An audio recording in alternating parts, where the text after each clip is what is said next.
Maintaining the forest in Lake Forest Park, the city is a national leader in urban forest carbon sequestration.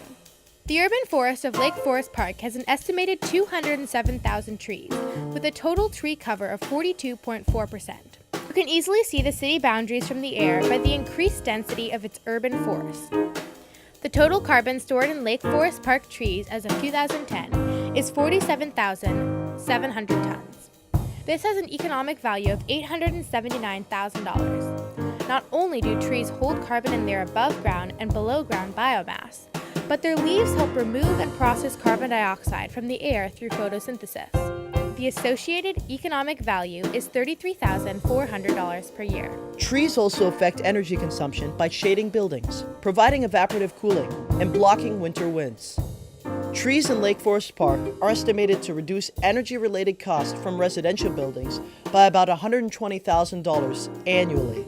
Another $2,873 is saved by reducing the amount of carbon released from fossil fuel-based power plants that would be needed to either heat or cool the buildings by mechanical means.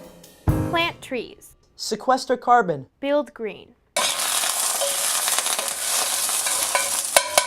In 2010, the Seattle City Council established carbon neutrality as one of its 16 council priorities. You should read the other 15. Awesome senior projects.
干什么？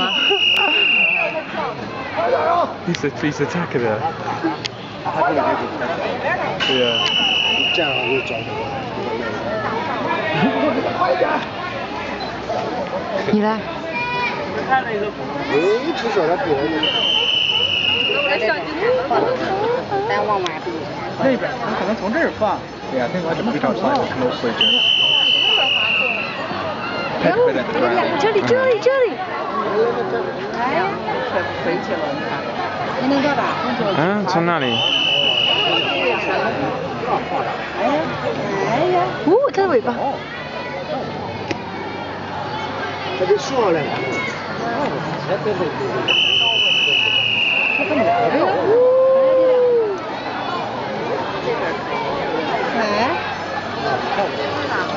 全是 male， 哦，全是 female。 Yeah, who cares about the females? 这个。哇，这么多。它是可以整啊。哇哦。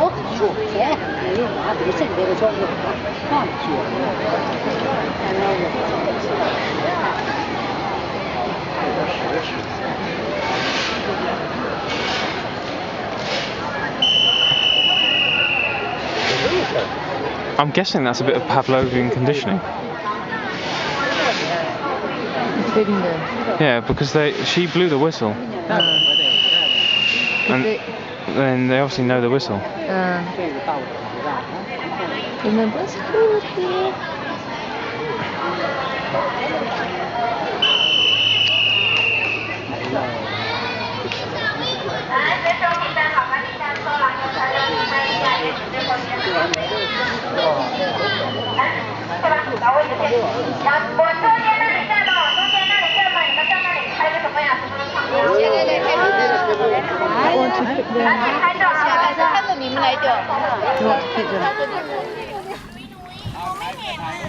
Hello? Hello?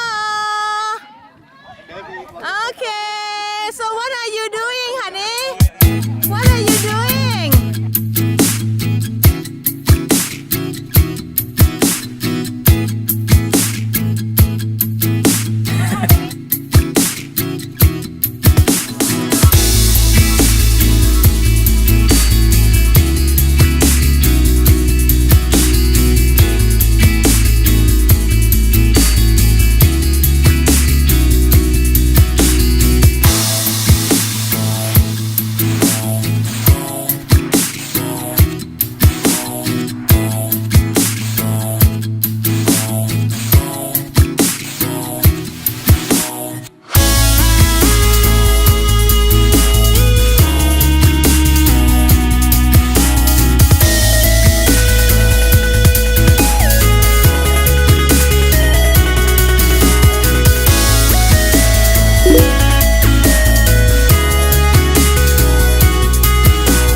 A mangrove forest in Banbury Forest Park is important and useful immensely because the mangrove forest is a collection of plants, aquatic and terrestrial in many species, living together in an environment common found to the case of estuary, bay, the Delta County area coastline, in the tidal lagoon and surrounding islands, are surrounded by the mangrove forest.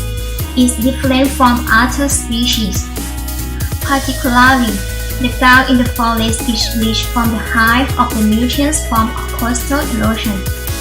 The level for salinity of the water changes the water all the time, as level up and down to the amount of fresh water flowing from the river and canal. They are important food sources for fish, for habitats and fish nursery. To reduce of the violence of the waves, to prevent erosion of coastal land, helping to slow down the speed of the wind and the storm to drop up before going to coast. At providing more space at the coast area for the root system of the mangrove tea, along the coast to assist in the deposition of muddy lands. Because K is always regionalized and help to filter waters at the pan cause formed in the tea factory.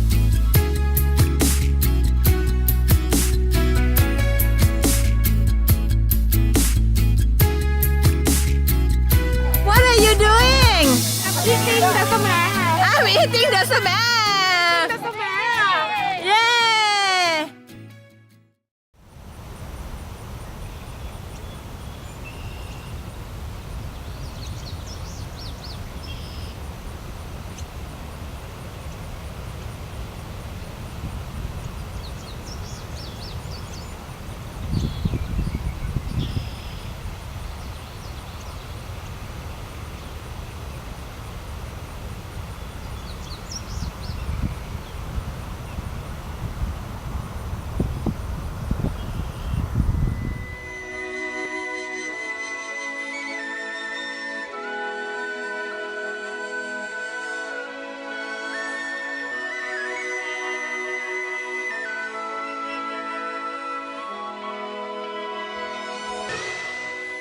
All right, so what do you make of this, Irene? I don't know. We see some different rocks here in the sandstone. Yeah. So I was wondering what they were. Well, they're beautiful, aren't they? Yeah. Look at that. Nice, shiny ones, sort of, those are agates. If those were sitting out here in the open, you could take them out and cut them and polish them, make little earrings or pins or something out of them. And they're the same material as the petrified wood.